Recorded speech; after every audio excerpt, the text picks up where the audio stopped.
Hey, what's up guys, hope you are doing well. Welcome back to my channel. Today we are going to learn about product animation.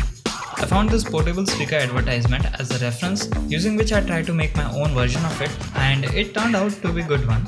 So let's jump into how I make this in Blender. On observing the reference images, it is pretty clear that it is just a cuboid with some kind of bevels on the sides and some extrusion going on there. So add a cube and make it cuboid. Then select the corner edges and press Ctrl plus B to bevel them to give smoothness to the edges. Now for the upper and lower part, we need to perform some kind of extrusion and beveling. Select the upper face and press E to extrude. Also insert some faces by pressing I to make some gaps between the face. Do the same for the below part. At this point we are halfway done with the design. These small designs at the bottom can be easily made using Boolean modifier. First make a random shape out of a cube. In my case I made this. Beveling some edges of it can be really helpful because the sharp edges doesn't look good on the geometry. Now select the shape first and then select our speaker and simply press Ctrl- to apply the Boolean modifier. The shortcut key will only work when you have Bool tool enabled under preferences.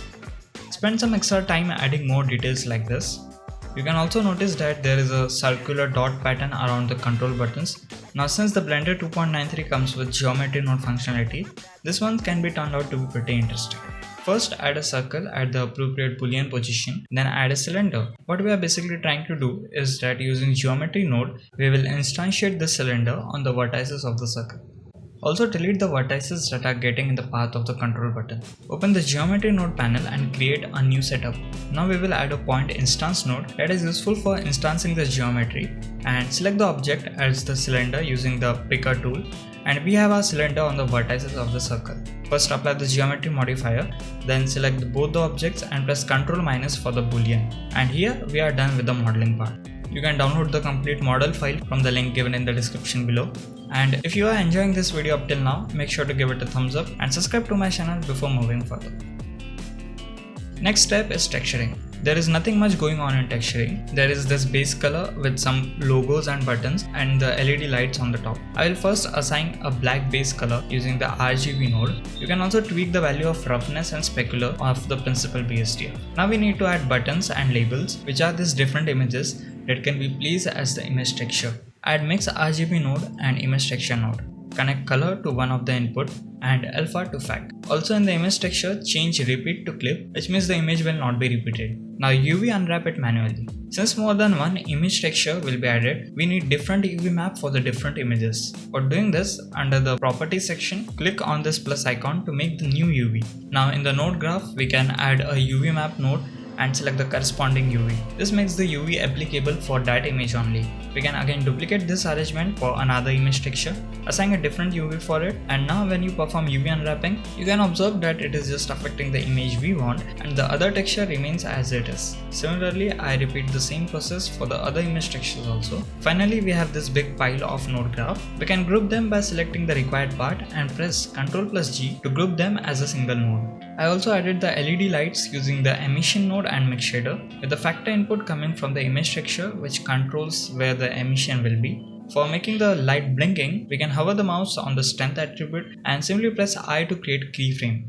Then add a lower strength keyframe at the different time instance and we have our light blinking. This middle part texture is basically an net image texture connected to the principal BSDF. I also added this bump node as an input to the normal of principal BSDF, which gives some bumpy effect on the texture.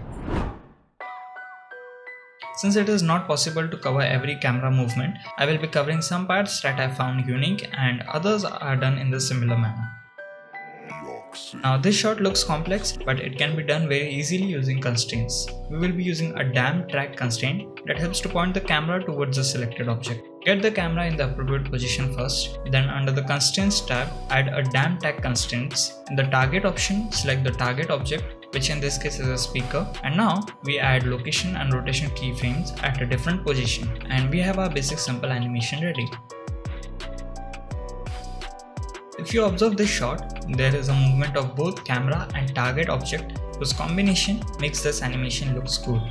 Basically there is a empty to which this speaker is parented and the rotating keyframes are assigned to the empty, and that's why the speaker is rotating at a constant speed. For the camera, we added two keyframes. The first keyframe is the start position from the right, and the end keyframe is the position towards the left facing the speaker. This gives us pretty decent animation. Now it's time to play with the graph editor to level up the animation.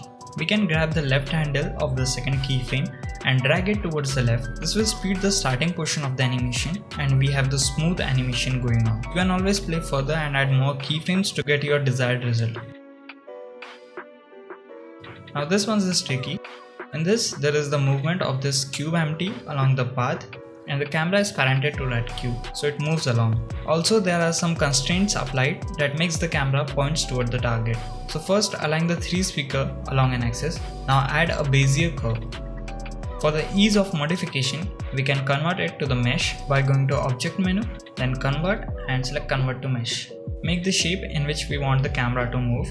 Also add some bevels at the end of the vertices for the elimination of the sharp turn of camera. Then I add a cube empty to which the camera is parented, and under the constraints tab, select the follow path constraint and assign the target path.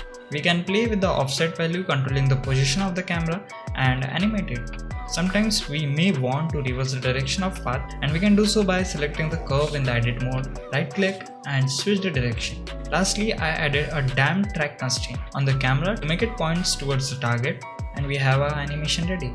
You can also play further with the graph editor for the purpose of the nice smooth animation.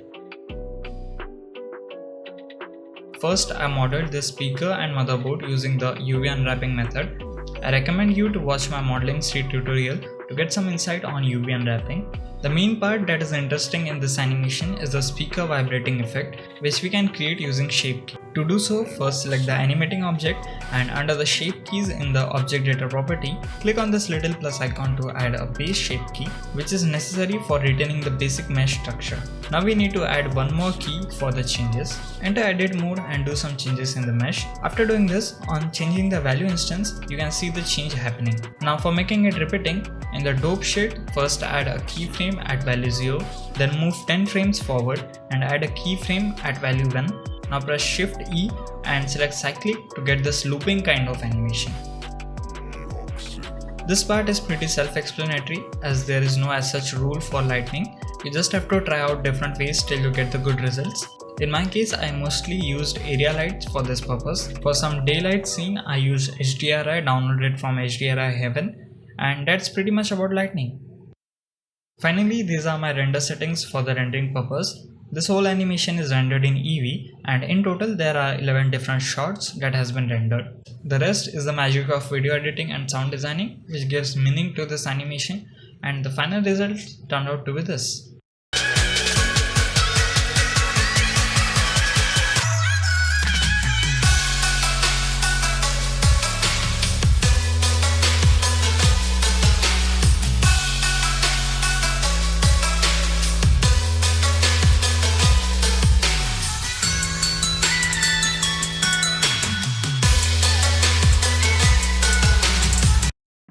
So that's how this whole animation is made in Blender. If you like this video and found it helpful, make sure to like and subscribe to the channel. Tell me which part you like the most in the comment section below. And that's all for now guys. Hope you enjoyed. See you in the next one.